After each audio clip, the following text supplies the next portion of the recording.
e eu vou postar no YouTube, tá? Aí eu faço o upload do vídeo e coloco no YouTube para vocês assistirem depois, tá bom? Então, mesmo as pessoas que não entraram ainda na aula podem assistir a aula no YouTube, tá? Tudo bem? Então depois eu vou passar o canal, o link do canal e a playlist, né? O lugar onde os vídeos vão estar, tudo vai estar arrumado lá para vocês poderem saber e estudar, né? Tudo bem? Oi, oi, bom dia, tudo bem? Aí, ó, enquanto o pessoal tá chegando, a gente vai começar a falar um pouquinho da disciplina das nossas aulas, né? Alguém já recebeu, já foi retirar na escola a apostila, o caderno do SAI? Se tem alguém que já foi pegar esse caderno na escola, já pegue ele, tá? Já pode pegar ele. Se algum dia vocês já foram para a escola, né? É, já estiveram lá, pegue o caderno, já pode abrir, tá? Aí só verifica se a página é a mesma, que a página é 22, você viu? Então, mas eu acho que na apostila de vocês não vai estar 22, né? Vai ser outra, certo? Mas o tema é pressão, né? Então a gente vai falar um pouquinho sobre pressão e página 22, quer ver? Tá, já vai aparecer aí. O volume tá bom, pessoal? Porque enfim, às vezes eu abaixo o volume que eu uso um aplicativo que sai um pouco mais alto, né? E tem outros que geram um volume baixo e eu tenho que aumentar depois, né? Aí até, para, tá bom? Qualquer coisa pode levantar a mão, abrir o microfone também, certo? Então, se alguém tiver a apostila, tá na página 22, tá? Esse parte aqui de pressão, quem já foi no posto de gasolina, né, calibrar o pneu, talvez já tenha visto 310? Ah, tá. 310, é isso aí. Obrigado. É Gabriel, né? Obrigado. 310, é isso mesmo. Ou na mangueira, né? Quando utiliza a mangueira em casa, obrigado, Gabriel. Vê que percebe que ela tem uma pressão do jato, né? A água jorra com uma determinada pressão e a pressão da mangueira costuma ser a pressão do hidrômetro, né? A pressão dos canos da sua casa. E você tem aí, por exemplo, como saber qual que é essa pressão, né? Se você consultar ao hidrômetro mesmo, sabe? Onde o vai medir a água, né? O consumo de água seu do mês, ela vai num relógio, né? Igual tem um relógio de luz, tem um relógio para água que se chama hidrômetro e lá tá marcando a pressão dos canos aí da sua casa. Aí você pode verificar, assim, tem aparelho que utiliza uma pressão maior, né, igual o chuveiro, certo? Porque o chuveiro utiliza, na verdade, a pressão do chuveiro é um pouquinho mais alta, né? Ele pega água da caixa d'água, certo? A caixa d'água fica sobre o banheiro, né? Então a pressão vem com a pressão da gravidade mesmo. Mas uma mangueira, às vezes, você tiver colocado ela num ponto mais baixo e vai lavar a parte de cima da casa, por exemplo, né? Primeiro andar vai lavar a parte de cima, você já utiliza a pressão do hidrômetro, né? A pressão dos canos da sua casa, certo? E também quando você vai no posto abastecer, você já viu que tem um aparelhinho, ou quando você foi passar no médico, né? Tem um aparelhinho chamado assim, ó, manômetro, certo? Manômetro. E o que seria o manômetro? É para medir a pressão do ar. Então, manômetro é este aparelho, certo? Que mede a pressão do ar. Você está vendo a escala dele, ó? KPA. Tá vendo em azul aqui? Aí, entre parênteses, bar, né? Que é isso? KPA.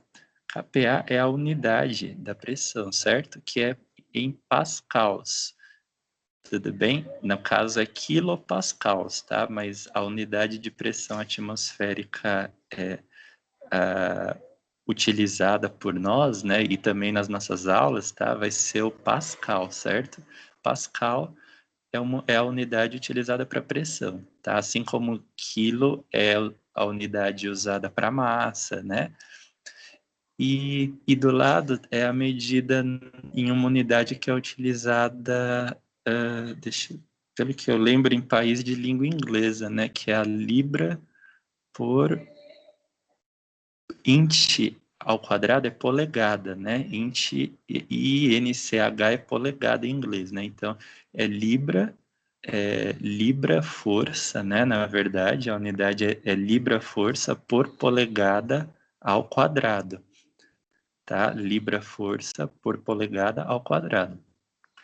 Então você pode ver que em azul é uma coisa, né? Em vermelho é a unidade libra força por polegada ao quadrado. E a unidade de azul é o quilopascal, certo? Então pascal é a unidade de pressão. E você pode achar o manômetro no posto de gasolina, né? Onde nós podemos calibrar o pneu, né? O manômetro lá é digital, né? Alguns lugares não utiliza assim o manômetro assim, né? O manômetro vem num painel, né? E ele é marcado assim de forma digital, os valores da pressão, certo? Não é por ponteiro, né?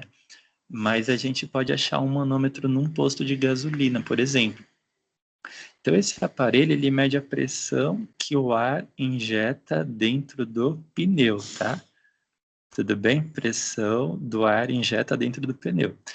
Teria enfim, que vocês se lembrem assim, dentro do carro mesmo, aonde a gente pode utilizar a pressão? Ou esse conceito está envolvido, né?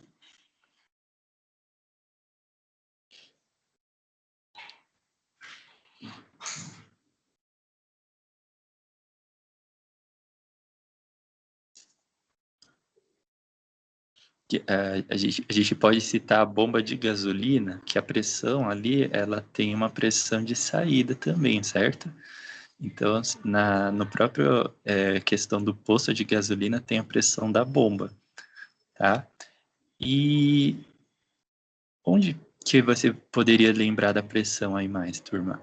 Que você falar e tem no carro, né? A gente encontrou nas nossas casas, nos prédios, no trabalho, certo?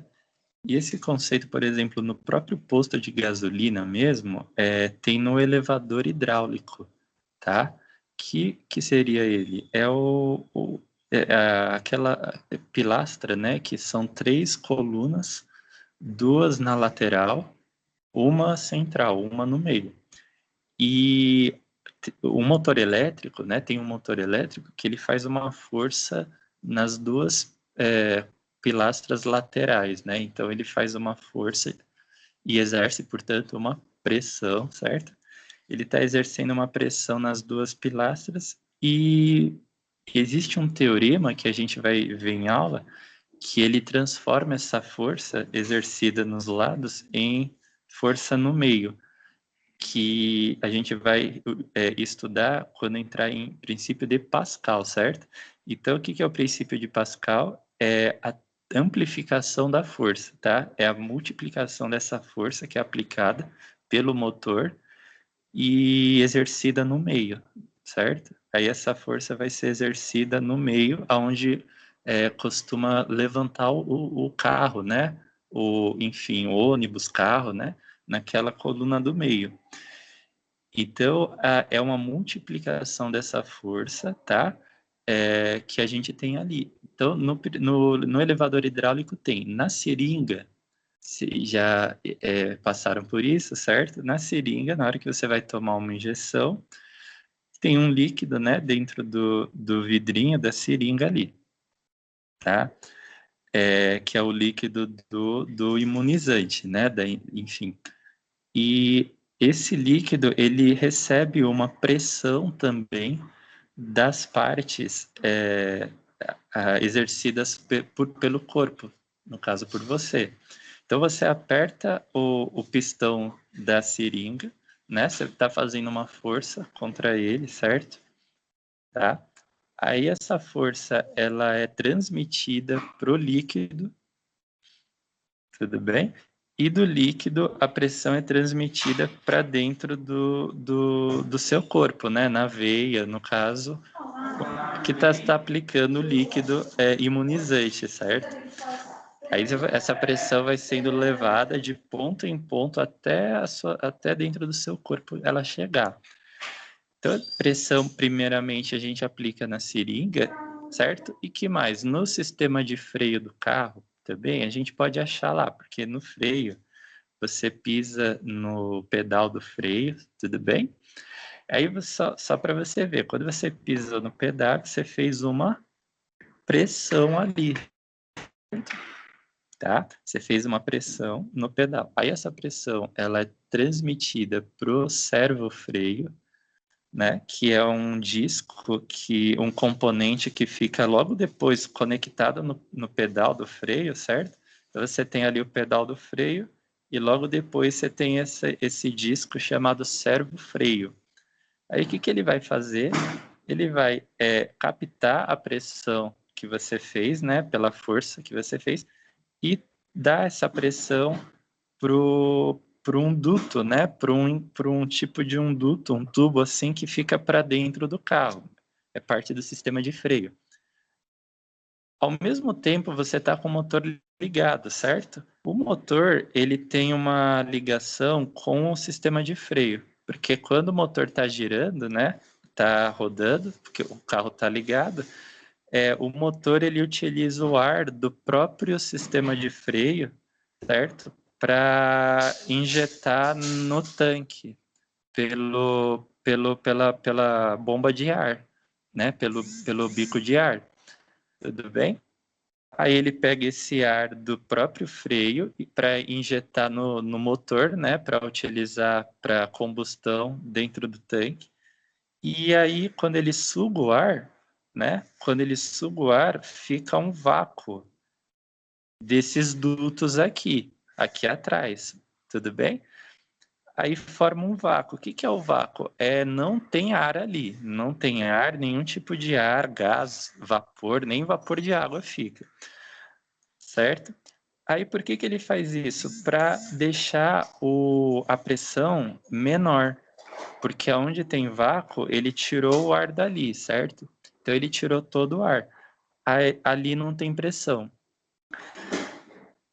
Ao mesmo tempo você pisou no freio. Aí o que ele faz? Ele pega a pressão do servo-freio, né? E ele transmite para dentro desse dutinho, desse caminho, desse cano aí, que ficou vácuo. Tudo bem? Aí a pressão vai chegando, chegando, chegando, até uma mola que fica na parte final do duto, tá? Na parte final do duto tem essa mola. Tudo bem? Aí a mola absorve a pressão que você aplicou e transmite a pressão para um líquido, né? Que tem dentro dos dutos, depois dessa mola, que é o líquido que é o fluido de freio, certo? Então, quando chegar no fluido de freio, a pressão que ele absorve, ele envia passa por esses dutos, né? Isso está dentro do carro, viu? Aí ele absorve essa pressão, passa pelos dutos e chega na parte de fora do freio, que é onde já fica as lonas, os discos, né? Ou as pastilhas de freio, certo? Aí, quando essa pressão chegar nas pastilhas, ela vai apertar as pastilhas contra a roda. Então, a roda, assim, o pneu é uma coisa, certo? A roda é outra. Quando essa pressão chegar nas pastilhas de freio, aperta elas, né? Vai apertar as duas. Aí, uma é contra a outra, tudo bem? Aí vai apertar as duas e vai parar, né? Vai exercer uma força, vai parar a roda. A roda, a parte metálica, né? A parte metálica da roda. Depois aí para a roda, para o pneu, certo? Então, esta parte do freio, ela está utilizando a pressão que é transmitida também, tudo bem? Aí, se nós voltarmos na apostila aqui, ó, vocês já viram essa figura, certo? Tem este manômetro, tá? O manômetro de pressão, né? Que nós vemos no posto de gasolina, por exemplo. Tudo bem? Então, estes aparelhos utilizam a pressão. E a pressão atmosférica, turma, a pressão atmosférica, ela já vem da atmosfera, certo? Como o próprio nome diz, pressão atmosférica, ela é exercida pela própria atmosfera. Porque na atmosfera a gente pode encontrar gases, certo? Como o oxigênio, o nitrogênio, o gás carbônico, certo? O vapor de água, ozônio, que é a forma de O3, né? A forma do oxigênio é O3, né? Não O2, né? O2 é oxigênio, ozônio é O3, certo? O gás que protege a Terra contra a incidência de raios ultravioleta, né? Então, a gente encontra gases na atmosfera e esses gases, pela força gravitacional, eles exercem uma pressão contra a Terra, né? E essa pressão é chamada de pressão atmosférica. E a pressão atmosférica, ela é sentida por nós principalmente ao nível do mar, tudo bem? Aonde ela é mais intensa, né? A pressão atmosférica ao nível do mar é mais intensa. E a gente vai falar um pouquinho, então, dessa parte de pressão atmosférica, porque tem alguns teoremas aqui que a gente vai estudar hoje, tá bom? Então, antes de passar, só esse aparelhinho aqui, ó, a figura a seguir é uma representação esquemática, né, simplificada de um manômetro, tá? Então, nós vemos o que aí nesse manômetro? É um aparelhinho que tem uma mola, aí em cima é uma tampa, né, que a gente chama de êmbolo, certo? Chamada êmbolo, e você faz uma força sobre o êmbolo. Aí ele transmite a força para a mola, né? Porque vai abaixando, comprimindo, certo? É compressão, comprimindo o êmbolo. E o êmbolo, ele tem essa molinha, né? Conforme ela está sendo comprimida, ela tem um medidor de pressão. Então, quanto mais comprimida ela está, maior é a força, né, que ela está recebendo sobre ela, certo? Aí, quanto maior é a força, maior é a pressão, né, que está sendo exercida sobre ela. E a molinha, né, esse sistema, na verdade, que chama manômetro, ele pode medir a pressão da força aplicada. Tudo bem? Sim, aí ele vai medir a pressão da força aplicada sobre o êmbolo, tá? Aí ele vai fazer isso. Então, ó, densidade e massa específica. Você está vendo nessa página aqui aqui já entra a parte de densidade, né? Que é um termo que a gente escuta falar quando, por exemplo, um navio flutua, né? Até o voo de um avião envolve densidade, certo? Porque tem a questão da pressurização, né? Da pressão de baixo que exerce sobre o avião. A questão da força de arraste, né? Do empuxo também, que na verdade o que mantém o avião planando é o empuxo, certo? ou pressurização, né, que é uma força para cima, né, é a pressurização que mantém o planamento do avião, né? E ali a densidade, ela é utilizada para quê? Para calcular quanto de fuselagem, de peças, de componentes o avião pode conter, certo? De modo que o empuxo que vai ser exercido sobre ele, né, ele seja maior do que o peso do avião, tá? Então, eles têm que verificar se o empuxo que vai ser exercido sobre o avião é maior do que o peso dele. A mesma coisa um navio, tá? Um navio, ele tem componentes no casco, né? Tem titânio, tem aço, tem ferro. Imagina você, com esses metais todos, o navio não afunda, certo? Por quê? Porque por causa do princípio do empuxo, tá? Que a gente vai estudar na próxima aula. Esse mesmo princípio, turma, a gente encontra nos balões de ar quente. Já viu aqueles balões que utiliza chama, lança-chama, né? Para aquecer o ar dentro do balão e fazer o ar dele ficar mais leve, certo? É o mesmo princípio, o princípio do ar-condicionado, tá? Que é o mesmo princípio que utiliza o princípio do empuxo, mas esse vai ficar para uma próxima aula, tá?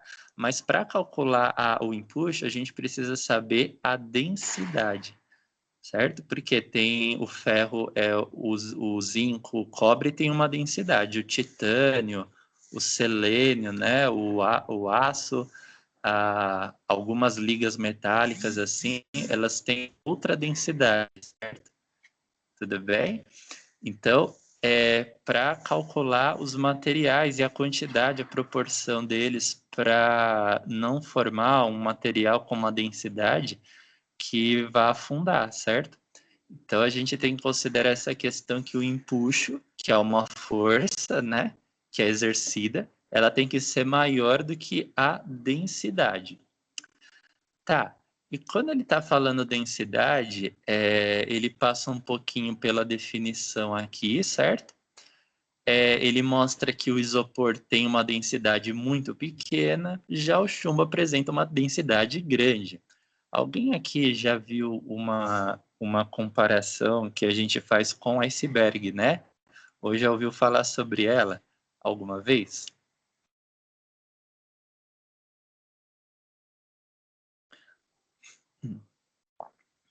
O que acontece lá no iceberg? Se alguém souber, pode falar, levanta a mão. Por que o iceberg não afunda? Já ouviram sobre, né? Por que ele não afunda? Porque dentro do iceberg contém ar, né? Principalmente ar, a maior parte é de ar. E o ar, apesar dele não ser um gás só, mas os gases que formam o ar juntos, né? Mesmo juntos, eles são menos densos do que a água. Aliás, a densidade desses gases, né, dentro do iceberg é menor do que a densidade da água. Então, talvez vocês se lembrem qual que é a densidade da água, certo? Então, vamos fazer uma revisão aqui. Densidade da água, né, em torno de 1 grama por centímetro cúbico. Isso, se nós transformarmos para quilos por metro cúbico, vai dar mais ou menos 1.000 quilos por metro cúbico, tá? 1.000 quilos aproximadamente. Se você pegar a densidade do gelo, então essa densidade da água líquida, tudo bem? Se você pegar a densidade do gelo, ele vai ser mais ou menos isso aqui, né? 0,5 ou metade, né? 0,5 gramas por centímetro cúbico, ou também convertendo, transformando para quilos por metro cúbico, vai dar uns 500 quilos, né? Aproximadamente 500 quilos por metro cúbico, tá bom? Tudo bem? Então, a gente nota, por exemplo, aqui, que o gelo é menos denso que a água, tá? Isso começa por aí já a explicação, mas além disso, na formação do gelo, né? Aí tem uma questão de correntes de calor, né? Porque o gelo se forma na superfície, né? De lagos, enfim. Entra ar dentro do gelo. Aí o ar vai se juntando ali dentro do gelo e o ar ele é menos denso também, né? Se nós pegarmos o vapor de água, né? A densidade aproximada é 0,4, tá? Então, veja como é menos denso, né? Se transformar para quilos por metro cúbico, aí vai ser isso aqui, né? Ó, 400 quilos por metro cúbico. Então, veja como que o próprio ar é menos denso, né? Tá bom? Você pode fazer essa análise para os gases individualmente também, tá? Então, a gente vê que o próprio ar é menos denso. Aí, isso faz com que a densidade seja menor. E, mais uma vez, turma, quando a gente entrar em push, a gente vai ver que quando a densidade é menor, tá? Aquela parte ali fica para cima na situação de equilíbrio, né? Até que, por exemplo, o iceberg fica paradinho, ele fica em linha reta, não gira, não vira, não faz nada, certo? Até chegar nesse ponto, o que faz o iceberg ficar flutuando, a flutuação dele é a densidade, certo? A densidade dos elementos que estão dentro dele ser mais baixa. O que tem dentro dele? Ar. Mesma coisa o navio, tá bom? Mesma coisa o navio. Se você pegar os elementos do navio, apesar deles serem mais... o que formam o casco, né? O casco é a parte de fora, certo? Então, mesmo o casco sendo mais denso, o ar dentro dele é menos denso. Tudo bem? Certo? Então, tô esperando porque eu acho que a Giovana vai... Oi, tudo bem? Bom dia, bom dia. O ar dentro dele é menos denso. Então, isso faz com que, por empuxo, né, se nós considerarmos, né, juntarmos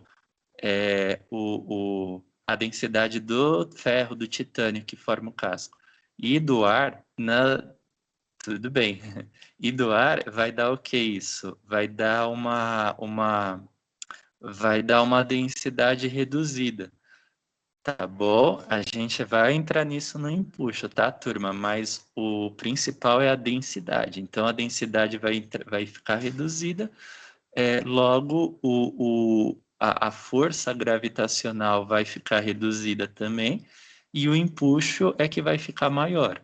Aí, com o empuxo sendo maior, né? O empuxo vai aumentar, né? Porque é um tipo de um equilíbrio mesmo, tá? A força gravitacional abaixa, tá tendo um empuxo ali, o empuxo vai subir, ele vai se tornar maior, certo? Tudo bem? Aí, então, nesse ponto, nós podemos ver que a densidade ela está muito ligada à questão da flutuação e do equilíbrio dinâmico dos corpos, né? Equilíbrio estático e dinâmico dos corpos, certo? Só um instantinho aqui. Então, a densidade também, por exemplo, ela tem a ver com o combustível que você coloca no carro? Tem. Porque o álcool tem uma densidade pequena perto da densidade da gasolina. Então, a densidade do álcool é mais baixa e isso influencia também a taxa de compressão dele, né? O poder calorífico dele, que o álcool está gerando. Porque se a densidade é mais baixa, a capacidade calorífica, ou seja, a quantidade de energia que ele libera na combustão é mais baixa também, tá? E eu estou abrindo a apostila outra vez, tá? Então, a quantidade de calorias que o álcool libera é mais baixa e ele terá um consumo médio menor também, né? Reduzido. Quer dizer, o carro fará menos quilômetros por litro e a velocidade que o carro poderá atingir, né, o carro movido a álcool, será reduzida também, tá? Será uma velocidade menor. Ao mesmo tempo em que o poder calorífico da gasolina é maior, ele terá uma octanagem maior, certo? Uma capacidade calórica maior de combustão e poderá gerar mais calorias por litro, né? O que é a sua taxa de compressão, certo? Então, a taxa de compressão da gasolina será maior e, na verdade, está em torno de uns 18 vezes por litro, né? Então, assim, quando você coloca gasolina, assim, depende do motor, né? Do tipo de motor, do carro, mas quando você coloca gasolina, costuma ter mais movimentos do êmbolo do pistão do motor mais vezes do que quando você coloca álcool. Isso afeta a potência do motor, né? Certo? Que ele está utilizando e afeta também a velocidade que o carro pode desenvolver. Tudo bem? Então, mas isso envolve outras variáveis também, tá? Então, a densidade, ela, por exemplo, em condições normais, a densidade de um gás é aproximadamente 1/100º da densidade de um líquido, né? A gente vê, por exemplo, ar seco, né? Tem isso. Ar seco, quando ele, por exemplo, a umidade do ar está muito baixa em dias que são quentes, né? A umidade do ar abaixa, aí se forma um ar seco, certo? Um ar que é exatamente um ar com uma umidade pequena, baixa. E a densidade do ar seco, ela é uma exceção, porque ela costuma aumentar um pouquinho, tá? Exatamente por causa da concentração das moléculas de ar, exatamente por conta disso. Mas tirando esse caso, né, do ar seco, os gases eles costumam ter uma densidade menor do que a densidade dos líquidos. Aí por isso que a gente utiliza os gases nas aplicações de poço de gasolina, da seringa do carro. Quem tem em casa um aparelhinho de medir pressão, ele tem esse nome, né? Ele chama esfigmomanômetro. A segunda parte vocês já ouviram falar hoje, certo? Manômetro é a segunda parte da palavra, é o aparelhinho que mede a pressão do ar, certo? Então, essa pressão do ar é medida em qual que era a unidade da medida da pressão do ar, e que consta no manômetro. Deixa eu botar aqui. Ó, vejam lá, vejam bem, unidade de medida de pressão do ar, que consta no manômetro, é o quilo, aqui está em azul, quilopascal, tá? Só que quilo não é unidade, né, turma? Quilo é um múltiplo, que é 1000, é igual a 1000, certo? Mas a unidade da medida da pressão é o pascal. A gente falou um pouquinho de bomba de água, bomba de vácuo, né? Bomba de ar no comecinho. A bomba de vácuo ou de ar, ela costuma ser utilizada, por exemplo, em encanamento mesmo, né? Certo? Então, uma bomba de ar é um mecanismo que utiliza o vácuo, né? Costuma utilizar o vácuo para exercer uma força sobre o ar ali dentro e injetar uma força sobre o ar, vai exercer uma pressão e a pressão faz o ar subir pela mangueira. Tudo bem? Essa pressão medida pelo manômetro, né? Então, nós falamos no comecinho do manômetro lá, que tem no posto de gasolina, né? Tem no médico, quando você vai fazer um exame, por exemplo, que utiliza batimentos, né, do coração, você pode, né, estar utilizando também um aparelhinho para medir a, a oxigenação, né? Então, assim, a sua respiração. Então, a gente pode achar um manômetro também em clínica, no médico? Pode, certo? Mas o esfigmomanômetro você tem em casa. Esse aparelhinho a gente utiliza para quê? O esfigmomanômetro. Vou colocar aqui no chat, aí se você puder pesquisar depois também, faça isso, tá bom? Então, esse aparelhinho aqui, esse esfigmomanômetro, é um aparelhinho que é parecido com um manômetro, que é medida de pressão, né? Utiliza a força que você faz esfigmomanômetro, certo? Ele utiliza a força que você faz na bombinha. Então, aquilo é semelhante à bomba de ar, tá? Você faz uma força na bomba, naquela borracha, né, na parte de borracha, e você exerce uma pressão sobre o ar. O ar, ele absorve a pressão, né? Ele recebe e transmite a pressão para o medidor, que é exatamente o manômetro, né? É a parte onde fica o leitor, que é o manômetro. E essa pressão, turma, é pressão do que o aparelho está medindo? Você que já foi no médico, passou numa consulta porque a sua pressão estava mais baixa, né? Ou quem tem um sintoma de pressão alta, né? Já, minha pressão é mais alta. Essa pressão, ela seria o quê? Exatamente, pressão arterial, né? Muito bem, pressão arterial.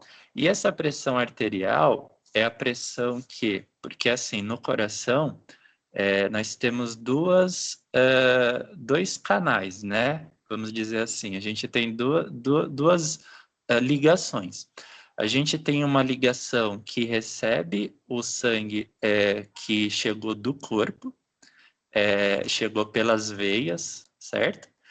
E tem uma segunda ligação que são as artérias.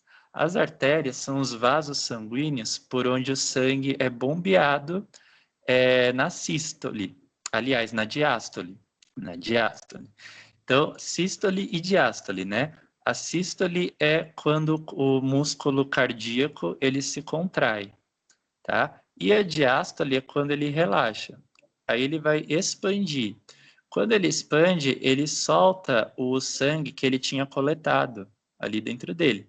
Então, ele vai enviar o sangue pelos vasos. Aí o sangue vai começar a circular pelos vasos. Tudo bem? O sangue ele é bombeado com uma determinada pressão. E essa pressão, ela costuma ser medida, né? A pressão diastólica, né? Ou da diástole, em 12, 12, né? O valor maior, são dois valores, né? A pressão que é bombeada e a pressão que entra no coração, né? A pressão diastólica, ou a pressão de saída, né? Com que o sangue é bombeado, é o valor maior. Então, a gente indica 12, né? 12 miligramas por litro, né? 12 miligramas por litro. Então, a gente indica enfim, o volume, né? De sangue que é bombeado. Na verdade, seria ml, né, turma? Seria mililitros, tá? Mas é a indicação do volume de sangue que é bombeado. O 8, no caso, né, que a gente utiliza esse valor de referência, né? A gente utiliza o 8 como a pressão mais baixa. E esse 8 é a pressão que o coração recebe. Então, assim, uma é a pressão que ele bombeia, a outra é a pressão menor, mais baixa mesmo, né? Pressão de 12 por 8 costuma ser a pressão considerada basal, né? Ou seja, a pressão de quando nós estamos em repouso, tá? Então, pressão de repouso 12 por 8. Algumas pessoas podem ter uma pressão um pouquinho mais alta do que outras, né? E o esfigmomanômetro, ele mede a pressão sanguínea, né? Ou a pressão arterial. Tudo bem? Agora, aqui na parte da apostila, nós tínhamos visto, né, vocês devem ter reparado, que ele fala assim, experimento de Torricelli, né? E esse aqui, teorema de Stevens. Vocês estão vendo esse valor aqui? Esse valor é o valor de uma pressão atmosférica ao nível do mar em condições ambiente de temperatura e pressão. Ou seja, né? Essa palavrinha aí, esse número aí, 1 atm, o que é atm para nós aqui? Você lembra que a gente pôs... não apareceu no manômetro. Não, então a gente só citou na parte que falou da pressão atmosférica. Tá. ATM, turma, é a pressão, né, considerada a unidade, né, da pressão atmosférica ao nível do mar. Por exemplo, você vai, desce a serra, chega lá na praia, você estará sentindo uma pressão que é a pressão de 1 atm. O que é isso? A pressão atmosférica ao nível do mar. Quem tiver a apostila aí, é bom fazer essa anotação no caderno, tá? Esses pontos que eu estou parando, sabe? Quando eu paro a apostila, é bom vocês anotarem os valores, né? E quem tem apostila, né? Quem tem, não, tá bom? Mas é bom estar anotando, sim. Então, é a pressão atmosférica, tá? Ao nível do mar. Desceu a serra, chegou no mar, você está recebendo 1 atm de pressão. Esse valor, ele é igual ao valor exatamente que está sendo indicado, exatamente não, aproximadamente, né? Ao que está sendo indicado ali na aproximação, que é 1 vezes 10 elevado à quinta. O que? Pascal, olha o Pascal. Pascal é a unidade de pressão do ar. Pascal é a unidade de pressão do ar, certo? Então, assim como quilo é a unidade para massa, mililitro ou litro é a unidade para volume, ou metro cúbico ainda, né? Pascal é a unidade de pressão do ar, tá? É bom vocês estarem anotando essa unidade, porque a gente vai estudar gases, enfim, e a gente vai tomar essa unidade algumas vezes ainda. Então, as pressões são medidas, só que no experimento de Torricelli, deixa eu verificar aqui, ó, essa coluninha de ar que nós estávamos procurando, de ar não, de mercúrio, tá? O que é barômetro, turma? Barômetro. Lembra que tinha o bar embaixo do quilopascal no manômetro? Aqui em cima?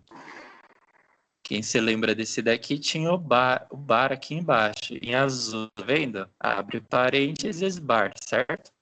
Então, bar de barômetro. Barômetro foi o primeiro aparelhinho que fizeram para medir a pressão. E o barômetro, ele pega o princípio de quê, então? Os manômetros, eles medem a pressão do ar. Certo? O barômetro, ele medirá também a pressão do ar. Só que é a pressão do ar atmosférico, tá? Barômetro mede a pressão do ar atmosférico. Tudo bem? Então, tem este parênteses que eu vou pedir para vocês anotarem também, certo? Tudo bem? Manômetro é uma coisa, barômetro, outra coisa. O que o Torricelli fez? Ele colocou mercúrio, igual nós vendo aqui, né? Ele pôs mercúrio dentro do vidrinho, tá? Aí ele injetou mercúrio dentro do vidrinho, certo? Tá vendo as setinhas que tem os lados do barômetro? Essas setinhas aqui do lado do desenho da figura do barômetro. Então, turma, essas setinhas é a pressão do ar. Quando o ar ele faz uma força, lembra-se, força gravitacional, certo? E ele faz uma força sobre o Mercúrio, porque aqui embaixo é Mercúrio, tá? Até pela cor dá para vocês verem, né? Quem tem termômetro de mercúrio em casa, ou já guardou bateria de mercúrio em casa, se lembra que o mercúrio, na temperatura ambiente, né?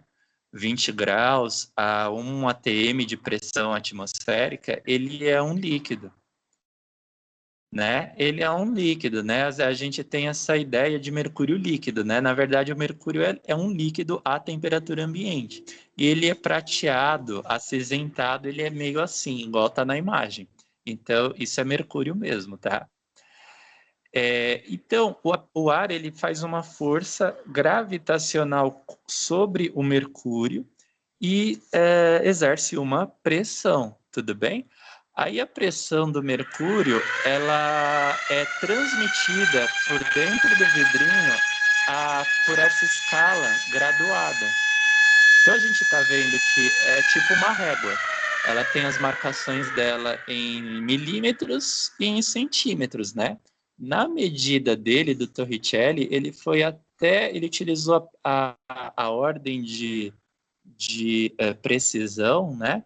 A, a, a ordem de precisão da medida dele até a casa do milímetro. Tá? Então, a precisão da medida do Torricelli foi até a casa do milímetro.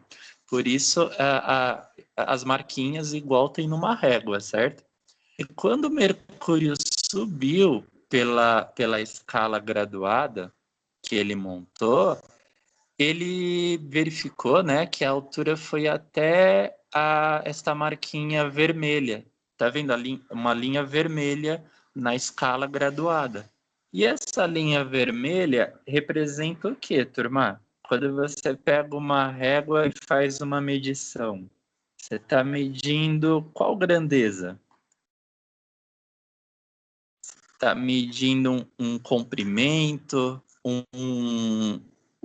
enfim, que grandeza a gente está medindo? Com a régua, com a trina, com o metro. O que a gente faz com isso? A gente mede comprimento, certo? Mede comprimento, tá? Então, foi uma forma que ele achou de expressar a pressão atmosférica em uma medida de comprimento. Comprimento do quê? Da coluninha de mercúrio dentro da escala. Então, esse barômetro, ele é um frasco, né, com mercúrio dentro e uma reguinha, uma escala graduada para a medida da altura do que o mercúrio atingiu dentro dela. Aí o Torricelli falou assim, então a pressão atmosférica, né, que até então era medida em Pascal, lembra-se? Eu posso escrever ela em milímetro, tá? Daí surgiu a unidade, né? Milímetros de mercúrio. Milímetros de mercúrio, por quê? Porque é a altura em milímetros que a coluninha de mercúrio subiu dentro da escala graduada dele. Aí, quando ele mediu lá essa altura, viu que deu 76 milímetros, aí ele falou assim, então, a pressão atmosférica em ATM, né, que é de 1 atm ao nível do mar, ela na verdade, 76 milímetros de mercúrio, certo? Essas duas relações que vocês veem nesta caixinha aqui em cima, elas expressam isso, tá? Tudo bem? Certo? Só que não é 76 milímetros, tá, turma? É 700, só uma correçãozinha, é 760 milímetros, tá? Só uma correção, tá bom? Marca para você também marcar no caderno, tá? Por favor, é 760 milímetros, tudo bem? 76 é centímetros, né? Que divide, para transformar de milímetro para centímetro, divide por 10, certo? Tudo bem? Aí fazendo essa conversão, coloca uma notinha sobre isso, tá? Teorema de Steven, olha só. Dado que essa relação, pessoal, de pressão, conforme vocês veem na apostila, né? É força sobre área, tá? Ou seja, você tem um frasquinho com um líquido dentro, a força que a gravidade exerce é a F, a força F.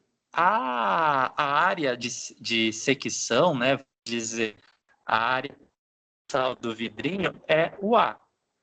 Aí você vai ter força sobre área. Só que aí você tem que ver uma coisa, que é uma dos princípios do Teorema de Steven, né? Olha só, lembra que nós falamos que na bomba, no hidrômetro da sua casa, tem um encanamento e a água, ela transmite a água de um ponto mais baixo para um ponto mais alto, certo? Se a pressão varia ao longo do encanamento do cano, né? O Steven falou que se você tem um ponto mais baixo, né? Devido à pressão atmosférica ser mais alta ali embaixo, a pressão naquele ponto será maior. Olha só que a adaptação que ele fez. Lá no fundo do vidrinho, do frasco, né?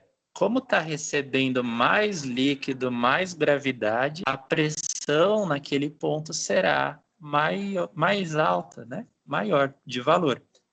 Enquanto que na superfície do vidrinho, né? A pressão ela será mínima ou mais baixa. Por quê? Porque não está recebendo a pressão das outras partes do líquido.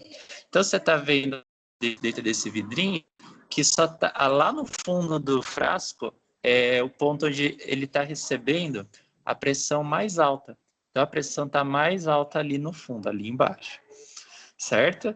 E a bomba d'água que nós temos em casa, né? Ou vemos em construções, né? Quando eles estão construindo prédios, que instalam uma bomba no piso, para levar depois a água para os outros andares, também por encanamento, certo?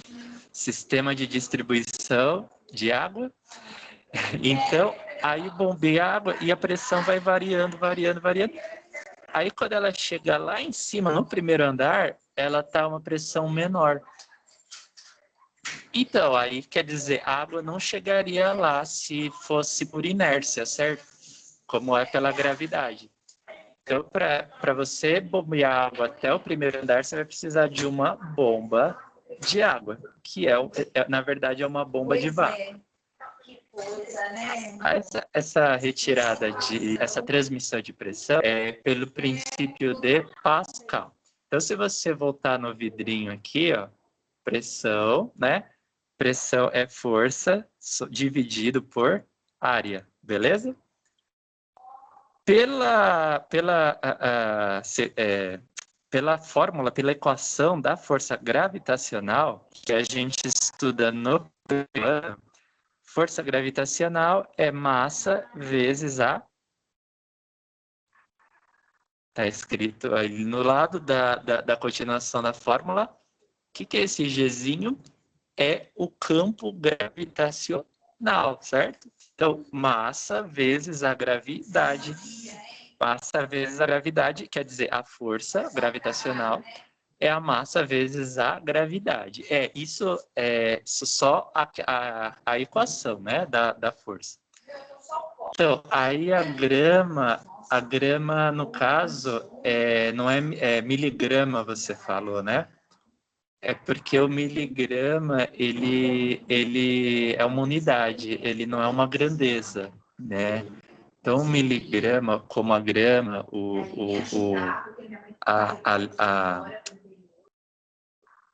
o Newton, né? Eles são unidades, o Newton é unidade para força, grama é unidade para massa, beleza? Igual a gente vai, por exemplo, no mercado, né? A gente costuma pedir alguns gramas de alguns alimentos, você fazer dessa distinção apenas, nessa expressãozinha aqui, o mg é de massa vezes a gravidade. Vezes a gravidade, aí você divide pela... Aliás, é pela área. É, pela área. Aí o que, que ele fez aqui? Ele modificou a expressão, que ele pegou a área e ele colocou no membro esquerdo da equação. Se você reparar bem, está escrito assim, na linha seguinte, na próxima linha, né? Vai estar escrito assim, A vezes P. Quer dizer, pressão vezes área, igual a M vezes G. Só lembrando que a aula está gravada, turma, aí vocês podem retornar, enfim, o ponto mais ou menos da aula e volta dali. Aí a P vezes A fica P vezes A igual massa vezes gravidade. M vezes G, massa vezes gravidade, certo? E como é que ele continua a utilizar aqui? Ele fala que utiliza a relação da densidade, que é massa sobre volume. Então, ele vai pegar o V, né, de volume, tá? E vai trocar ele de lugar, vai colocar o V no primeiro membro. Aí você está vendo o que aconteceu, né? Ó, o D passou para o primeiro membro, aí ficou assim, V vezes D, né? Ou seja, volume vezes densidade, tudo bem? Volume, então nós temos, né? Nós chegamos a essa expressão que massa é igual a volume vezes densidade, certo? M é igual a VD, V vezes D. Aí, voltando na expressão anterior aqui, ó, lembra mg, essa aqui, ó? Se nós substituirmos o m por esses dois aqui, ó, V vezes D, multiplicar depois por G, certo? Aí vai ficar V vezes D vezes G, certo? Igual a P vezes A. P vezes A, da fórmula de pressão, tá? Então fica assim, ó. Calma aí. Ó, é que ele fez um outro desmembramento, mas por enquanto é isso, tá? Então ficou V vezes D vezes G igual a P vezes A. O que ele fez depois? O volume, ele pegou o volume, certo? Ele pegou o volume e ele escreveu o volume, tá vendo? Volume é igual a área vezes a altura. Por que isso, turma? Porque o volume de um cilindro, quando você tem um reservatório, um recipiente que é um cilindro, né? Isso é da geometria, certo? Quando você tem um cilindro, o volume dele, né? Para você calcular o volume de um cilindro, é a área da base, certo? Vezes a altura do cilindro. Área da base vezes a altura. Então, nas formas cotidianas, a gente vê, por exemplo, uma caixa de leite. É um paralelepípedo. Aquilo para calcular o volume é lado vezes lado vezes lado, né? Se você pegar um cone, igual um cone de trânsito, por exemplo, ele tem uma expressão para chegar até o volume dele, certo? Se você pegar um cilindro, ele tem uma expressão para chegar no volume dele, que é volume do cilindro igual está aqui, ó. Área da base vezes a altura, certo? A vezes H. Aí foi isso que ele fez, ó. Lembra que estava M, cadê aqui, ó? M é igual a V vezes D? Ao invés de V, ele colocou A vezes H. Aí ficou A vezes H vezes D. Ah, mas não era o H aqui, por que D, né? Porque D, a densidade. gravidade, não é? Ó, massa é igual a volume vezes densidade. Então, volume é A vezes H, certo? Do volume do cilindro, né? Do cilindro, vezes a densidade, que é o Dzinho. Tudo bem? Então, ficou massa é igual a A vezes H vezes D, certo? Quando ele chega a essa expressão para massa, e ele vem aqui e troca, substitui o M por AHD, por esse AHD, certo? Acontece isso aqui, ó, na linha de baixo. Vamos pegar, turma, ó. A vezes H vezes D vezes G, certo? A vezes H vezes D vezes G. O que é esse G? O Gzinho da gravidade. Esse aqui, tá? Igual do outro lado, P vezes H. E sim, somente essa parte aqui, aí vocês vão ser liberados, tá bom? Aí ficou do outro lado P vezes A. O que ele faz? Ele cancela o A do membro da esquerda e o A do membro da direita, tá? Aí ficou assim, ó, pressão, né, que é chamada pressão hidrostática. Pressão hidrostática é igual a D de densidade, certo? Vezes G de gravidade vezes H de altura. Tudo bem? Então, o teorema de Stevens, para pressão absoluta, turma, tem duas formas de você enunciar ele, certo? Tem a forma por escrito e tem a forma matemática. A forma matemática fica assim, tá? Pressão absoluta num determinado ponto do líquido em repouso, né?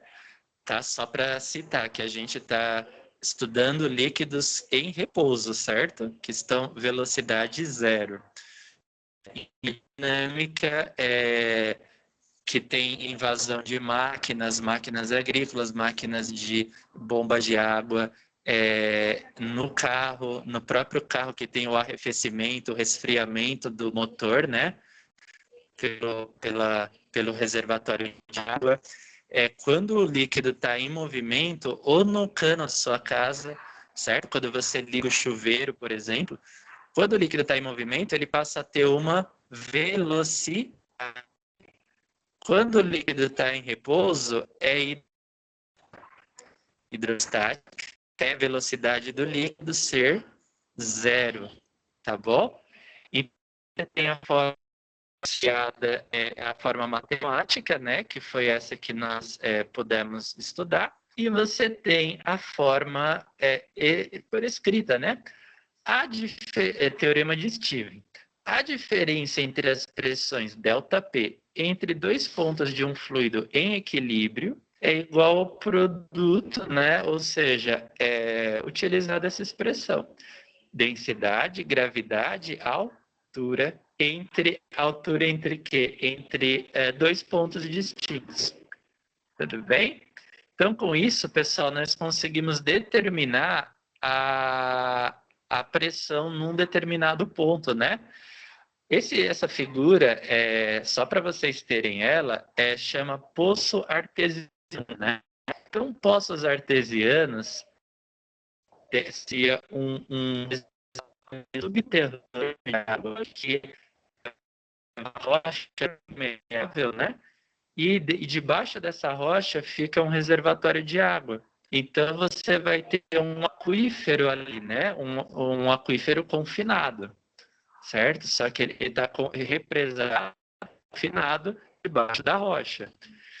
E se você escavar a rocha, como que eles fazem para subir o aquífero até a superfície, então, né?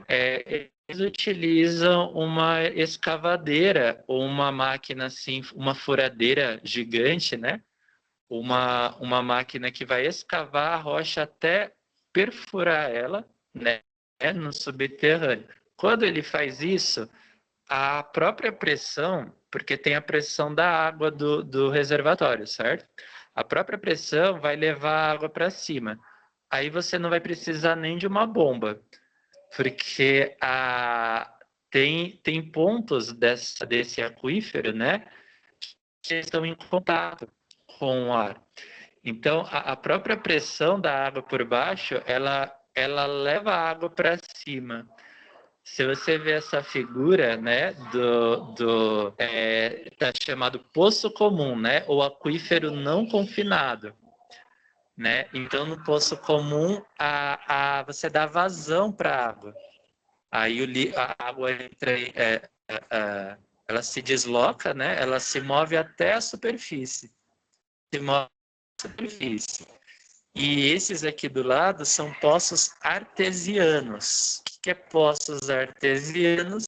São de aquíferos também, só que eles são de aquíferos não confinados.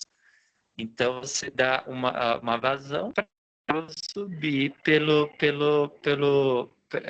por baixo até aqui, tá? Você tem a vazão da água. A água vai conseguir subir sozinha? Consegue, porque ela está a uma elevada pressão no aquífero, certo? Então, a pressão da água leva ela até a superfície, tá? Turma, esperem por... Vocês querem, assim, dizer alguma coisa? Ficou alguma parte assim? Porque, por enquanto, eu vou pedir para vocês esperarem o exercício, né? Que eu vou estar fazendo ele e eu envio para vocês, tá bom? Aí essa parte eu vou enviar em Word, né? Ou talvez no Classroom, alguma coisa. Mas eu mando lá, tá bom? Certo? Então, essa aula ela tá gravada, né? Como eu lembrei para vocês no comecinho, né? Lá no comecinho. E ela fica aqui no chat por 30 dias, certo? 30 dias ela tá aqui. Mas o que eu vou fazer? Eu vou fazer o download da aula.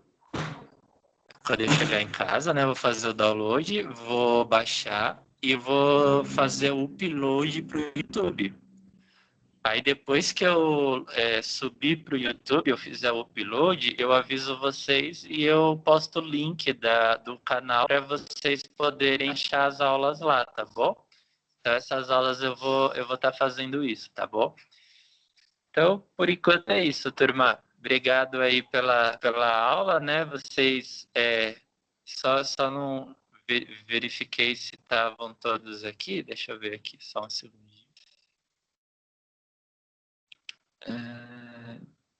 Tá, o pessoal tá aqui, sim. Tá bom, então. Obrigado, até a próxima, tá? Tchau, tchau. Eu envio a atividade para vocês.